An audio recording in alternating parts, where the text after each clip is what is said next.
मैं कहती हूँ जिस तरीके से थप्पड़ मारा है और ज़ोर से एक लगा देना चाहिए, क्योंकि जो कहता है कि भारत तेरे टुकड़े होंगे, और ऐसे भारत के टुकड़े करने वालों को इस क्षेत्र में क्या देश के कोई भी जगह में रहने का भी अधिकार नहीं है। मतदान मांगना तो बहुत दूर, जो देश के स्वाभिमान के लिए नहीं, उसने देश के लिए देश में रहना भी नहीं चाहिए, सीधे पाकिस्तान चले जाना चाहिए। जिनको टुकड़ों से प्यार है तो वो पाकिस्तान में जाकर अपना घर बनाना चाहिए। जिनको पाकिस्तान से ज़्यादा प्रेम हो वो हमारे देश के प्रति ना ही बोले तो अच्छा है। जिनको हैदराबाद पाकिस्तान का दूसरा अंग बनाना है उसने मेरे देश पे बात नहीं करे तो बहुत अच्छा है। कि पाकिस्तान को चुप कराने वाले, पाकिस्तान का मुंह बंद करने वाले हमारे मोदी जी हैं। और रशिया में जब वॉर होता है तो हमारे बच्चों ने हमारे देश का झंडा लेकर वहाँ से सुरक्षित निकले, वो हमारे मोदी जी हैं। 33% आरक्षण देने वाले वो हमारे मोदी जी हैं। स्वाति मालीवाल मामले में विभव कुमार को दिल्ली पुलिस ने 5 दिन की रिमांड पर भेज दिया है। उसे ही लेकर अरविंद केजरीवाल और उनकी पार्टी के लोग बीजेपी हेडक्वार्टर के बाहर विरोध प्रदर्शन कर रहे हैं। इसी मुद्दे पर चर्चा करने के लिए मेरे साथ बीजेपी सांसद नवनीत राणा जी है। नवनीत जी, सबसे पहले तो आज आप भी उतर रही हैं मैदान में, आप चुनाव प्रचार करेंगे आज ईस्ट दिल्ली कृष्णानगर से। स्वाति मालीवाल के साथ जो हुआ, जिस तरीके से हम बयान देख रहे हैं, उनका मार पिटाई हुई है, उसी के परे एक महिला की कहती है आम आदमी पार्टी की नेता आतिशी कि ऐसा कुछ नहीं हुआ है, बीजेपी का षड्यंत्र है और स्वाति मालीवाल झूठ बोल रही हैं, अपनी ही सांसद के लिए ऐसा बोल रही हैं। मैं आपको इतना ज़रूर बता सकती हूँ कि कई लोग राजनीति के लिए अपना ईमान, अपना स्तर सब बेच देते हैं। सब साइड में रखकर महिला अगर अपने स्वाभिमान के लिए लड़ती है, अगर हम जब लॉ बनाते हैं ना पार्लियामेंट में, तो सबसे पहले अपनी रिस्पेक्ट, मतलब महिलाओं को सम्मान देने के लिए नरेंद्र मोदी जी ने जब पार्लियामेंट का नया विस्तार किया, नया इनॉग्रेशन किया, नए पार्लियामेंट में गए, तो सबसे पहला बिल किसको लाया? 33% आरक्षण महिलाओं को कि आने वाले समय में पार्लियामेंट और विधानसभा हम बराबरी में पुरुष के लड़ पाएँ। वो बिल हमारे नरेंद्र मोदी जी पार्लियामेंट में लाते हैं। पर केजरीवाल जी की राजनीति देखिए कि खुद आरोपी हैं, बेल पे रिहा हुए हैं, और रिहा होते बराबर महिला के साथ उनके ही पार्टी की जो महिला सांसद हैं, राज्यसभा मेंबर हैं, जिन्होंने इनकी पार्टी ने उन्हें मेंबर बनाया है राज्यसभा की, और उनके साथ में केजरीवाल जी के घर में, मुख्यमंत्री के घर में उनके पर्सनल सेक्रेटरी अगर कोई ऐसा दुर्व्यवहार करते हैं तो अपने पर्सनल सेक्रेटरी के बाजू खड़े रहते हैं, ना कि वो महिला जिनको इन्होंने ही राज्यसभा मेंबर बनाया है।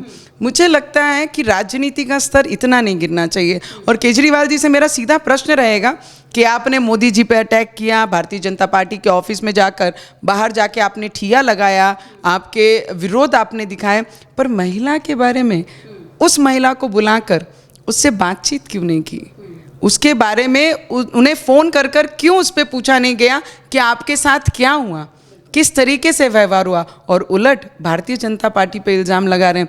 तो मुझे लगता है दिल्ली की महिलाएं अपना स्वाभिमान ऐसे व्यक्ति के सामने मतदान नहीं करेंगी जो महिलाओं का सम्मान करना नहीं जानते, महिला के साथ खड़े नहीं होते। तो ऐसे मुख्यमंत्री को इस बार दिल्ली की जनता और दिल्ली की महिलाएं अपनी जगह ज़रूर दिखाएंगी। जी, लेकिन अरविंद केजरीवाल तो ये बयान भी दे रहे हैं ना कि बीजेपी वाले ऑपरेशन झाड़ू लेकर आ रहे हैं, जिसके तहत वो एक एक करके हमारे बड़े नेताओं को अंदर डालेंगे, हमारे अकाउंट सीज करेंगे और फिर हमें रास्ते पर लेकर आएंगे। मुझे लगता है आग अगर लगी है तो धुआं तभी उठेगा। अगर करप्शन किया है केजरीवाल जी, तो करप्शन में आपको अंदर जाना ज़रूर है, क्योंकि आपने दारू घोटाला जो किया है, हमारे मोदी जी मंदिर की बात करते हैं, आप दारू की बात करते हैं।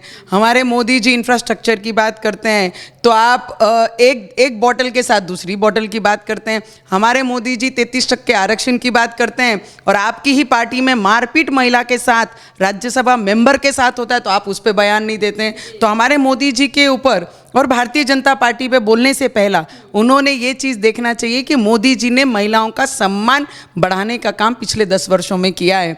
मैं भी मागास वर्गीय समाज से बिलोंग करती हूँ, पर जब मुझे भारतीय जनता पार्टी ने इतना बड़ा सम्मान दिया, टिकट देकर अपनी एक उम्मीदवार करके घोषणा की, तो मुझे लगता है जितने भी पिछड़ी जाति की महिलाएं हैं, राष्ट्रपति को देखिए शेड्यूल ट्राइब से आती हैं, आदिवासी समाज से आती हैं, उसके पहले हमारे जो प्रेसिडेंट थे वो मागास वर्गीय थे, उनको एज ए प्रेसिडेंट उन्होंने बनाया। तो मुझे लगता है हमारे मोदी जी के ऊपर बोलने से पहला 10 बार उन्होंने अपने चरित्र पे एक बार सोचना बहुत ज़रूरी है। मोदी जी को तानाशाह बता रहे हैं, पूरा गठबंधन मिलकर कह रहा है कि तानाशाह की सरकार खत्म करनी है और संविधान को बचाना है। केजरीवाल जी, आपने एक अपना जूना बयान को एक बार ज़रूर देखना चाहिए, जिसमें आपने खुलेआम कहा कि कांग्रेस सबसे बड़ी भ्रष्ट पार्टी है, शरद पवार जी भ्रष्ट हैं, लालू प्रसाद यादव जी भ्रष्ट हैं, ममता बनर्जी भ्रष्ट हैं। आज वही उनकी लिस्ट उनके सामने रख दो तो आज झुंड में उनके हाथों में हाथ मिलाकर केजरीवाल जी कहते हैं हम झुंड बनाए हुए लोग जीत जाएंगे। पर वो एक चीज़ भूल गए हैं कि अब देश में राम को जो मानता है, राम भक्त जो है, देश को अपना परिवार मानता है, वही फिर एक बार तीसरी बार नरेंद्र मोदी जी ही इस देश के प्रधानमंत्री बनेंगे, इसमें कोई भी डाउट नहीं है। जिस तरीके से वो तानाशाही कहते हैं, अगर मेरे मोदी जी को, हमारे मोदी जी को तानाशाही कहते हैं, तो मैं मानती हूँ कि पाकिस्तान को चुप कराने वाले, पाकिस्तान का मुंह बंद करने वाले हमारे मोदी जी हैं। और रशिया में जब वॉर होता है तो हमारे बच्चों ने हमारे देश का झंडा लेकर वहाँ से सुरक्षित निकले, वो हमारे मोदी जी हैं। 33% आरक्षण देने वाले वो हमारे मोदी जी हैं। महिलाओं के सिर पे छत देने वाले वो हमारे मोदी जी हैं। इस देश में मेडिकल कॉलेज डबल नंबर से बढ़ाने वाले वो मेरे मोदी जी हैं।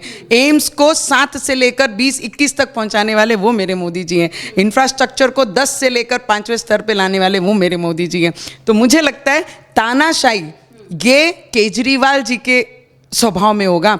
मेरे मोदी जी तो आम लोगों के लिए जीते हैं और देश के लिए काम करते हैं। जिसको आप झुंड का गठबंधन बता रही हैं, उसी सरकार के एक नेता उद्धव ठाकरे बोल रहे हैं कि 4 जून को हम जब शपथ ग्रहण करेंगे तो हम अमित शाह और मोदी को ज़रूर आमंत्रित करेंगे क्योंकि हम जीतने वाले हैं। मुझे लगता है मातोश्री से जो 33 महीने मुख्यमंत्री रहकर घर से बाहर नहीं निकले, उन्होंने शपथ की बात तो करना नहीं चाहिए। मुझे लगता है शपथ की बात तो इस देश के लोग मोदी जी का जब नारा लेते हैं, मोदी जी के सम्मान में आरतियां उतारते हैं, मोदी जी के सम्मान में 5-5 घंटे वेट करके कि मोदी जी के एक दर्शन हो जाए, जो ये दर्शन करते हैं, मुझे लगता है उन लोगों को पूछ के देखिए, महलों में रहने वाले ज़मीन की हकीकत क्या है वो जान नहीं सकते। आप ईस्ट दिल्ली जा रही हैं आज चुनाव प्रचार के लिए, उसी के बगल में उत्तर पूर्वी दिल्ली लोकसभा लगता है, वहाँ से कन्हैया कुमार कैंडिडेट हैं मनोज तिवारी के सामने। तो कन्हैया कुमार को अभी 2 दिन पहले ही थप्पड़ मार दिया जब वो चुनाव प्रचार के दौरान आए थे। इस पर आपकी क्या प्रतिक्रिया रहेगी? मैं कहती हूँ जिस तरीके से थप्पड़ मारा है और ज़ोर से एक लगा देना चाहिए, क्योंकि जो कहता है कि भारत तेरे टुकड़े होंगे, और ऐसे भारत के टुकड़े करने वालों को इस क्षेत्र में क्या देश के कोई भी जगह में रहने का भी अधिकार नहीं है। मतदान मांगना तो बहुत दूर, जो देश के स्वाभिमान के लिए नहीं, उसने देश के लिए, देश में रहना भी नहीं चाहिए, सीधे पाकिस्तान चले जाना चाहिए। जिनको टुकड़ों से प्यार है तो वो पाकिस्तान में जाकर अपना घर बनाना चाहिए। हमारे देश का अंग एक होना चाहिए। 370 हटाकर कश्मीर को पूरा अपना बनाने का काम हमने किया है, और आने वाले समय में जितने भी मुद्दे 370 हो, राम मंदिर हो, इंफ्रास्ट्रक्चर हो, सब चीज़ें जिस तरीके से मोदी जी हैं तो सब चीज़ मुमकिन है। और जो टुकड़े करने वाले हैं उनके टुकड़े आने वाले समय में दिल्ली के जो लोग हैं कन्हैया कुमार जी को डिपॉजिट जब्त करके ये दिखाएंगे जो देश के सम्मान में नहीं, देश उसके साथ नहीं। आखिरी सवाल मेरा है, ओवैसी जी से रिलेटेड सवाल है ये। ओवैसी जी ये बोल रहे हैं कि जो प्रधानमंत्री मोदी है ना, इजराइल को उन्होंने हथियार भेजे वॉर के दौरान, और हैदराबाद में एक ऐसी फैक्ट्री है जहाँ से हथियार जो है इजराइल तक पहुँचाए जा रहे हैं, और फिर उसी के परे प्रधानमंत्री बोलते हैं कि रमज़ान के दौरान जो है आप हमला मत कीजिए। तो हिंदू मुस्लिम की राजनीति प्रधानमंत्री मोदी करते हैं। मैं आपको बता सकती हूँ कि MIM का, ओवैसी जी का और कांग्रेस का खून एक ही है। वो सगे भाई से भी ज़्यादा प्रेम एक दूसरे के साथ करते हैं। जिनको पाकिस्तान से ज़्यादा प्रेम हो वो हमारे देश के प्रति ना ही बोले तो अच्छा है। जिनको हैदराबाद पाकिस्तान का दूसरा अंग बनाना है उसने मेरे देश पे बात नहीं करे तो बहुत अच्छा है। जो देश के प्रधानमंत्री आज बिना कोई अपेक्षा के, खुद का परिवार नहीं, वो देश को अपना परिवार मानता है, इन्होंने हमें सिखाना नहीं चाहिए कि समाज को, जाति को बंटवारा किसने किया है। जाति को और समाजों को अलग रखने का काम कांग्रेस ने किया है, ना कि भारतीय जनता पार्टी ने। भारतीय जनता पार्टी ने तो उन्हें हमेशा सर पे लेकर पूरा देश एक है, हमारे लोग एक हैं, यही महसूस हमारे देश के प्रधानमंत्री ने हम जैसे लोगों को, नए लोगों को, नए उम्मीदवारों को, नए मेंबर ऑफ पार्लियामेंट को, महिलाओं को ये महसूस कराया है कि हम सब एक हैं और एक रहकर हमारे देश को आगे बढ़ाना है। और ओवैसी जी को तो याद ही होगा 15 सेकेंड, ध्यान में रखना भी चाहिए कि 1 घंटा ले लो आप। वो तो कह रहे 1 घंटा ले लो। मैंने तो कह दिया मैं आऊँगी हैदराबाद, उन्होंने तैयारी करके रख लीजिए, जो करना है देखेंगे, किसमें कितना दम है वो देख लेंगे उस समय। जी, बहुत बहुत धन्यवाद आपका। ये थे हमारे साथ नवनीत राणा जी। जिस तरीके से इन्होंने अपने बयान में बताया है कि ये जितने भी लोग गठबंधन करके मिल जाए, लेकिन मोदी जी को हराना नामुमकिन है, क्योंकि मोदी जी जितना काम महिलाओं के लिए और देश की जनता के लिए राष्ट्र हित में कर रहे हैं, उतना काम ये नहीं कर पाएंगे। कैमरा पर्सन शिवम के साथ मैं मनीषा, हेडलाइंस इंडिया।